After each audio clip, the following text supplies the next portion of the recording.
Practical করব সেটা হচ্ছে পেঁয়াজের কোষপ্রাচীর দেখব ইলেকট্রন মাইক্রোস্কোপ যন্ত্র দ্বারা।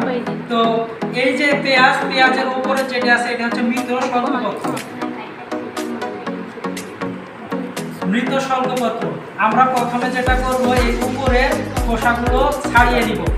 ছাড়িয়ে নেওয়ার পরে মোটামুটি যতটুকু পারি হাত দিয়ে ছাড়িয়ে নেব।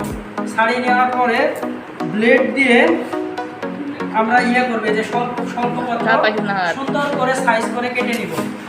নেওয়ার পরে এটা আলাদা করে নিব। আলাদা করে নিয়ে সবচেয়ে যেটা ভালো হয় সেটা হলো তোমার এই যে এই অংশটা এইভাবে ভাঙবো।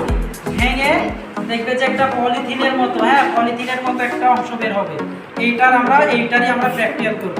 এরপরে যেটা করব সেটা কাভার স্লিপ তোমার হচ্ছে এই যে স্লাইডে বসাবো। বসানোর পরে তোমার তুলি দিয়ে সেটা মেলে দিব। মেলে দেওয়ার পরে সেখানে স্যাপ্রানিন দিব। স্যাপ্রানিন দিয়ে অতিরিক্ত স্যাপ্রানিন আমরা পানি দ্বারা ধুয়ে দিব। দেওয়ার পরে সেটা আমরা ইলেকট্রন মাইক্রোস্কোপ যন্ত্রে দেখব। এর মাঝখানে কোনো হাওয়া রাখা যাবে না। এটা সবচেয়ে ভালো হয়।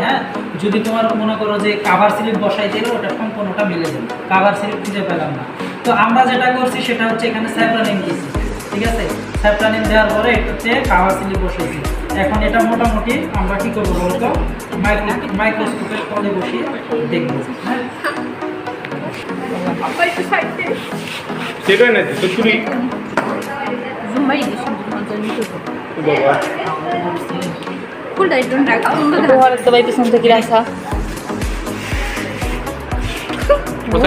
টোটাল দেখেন।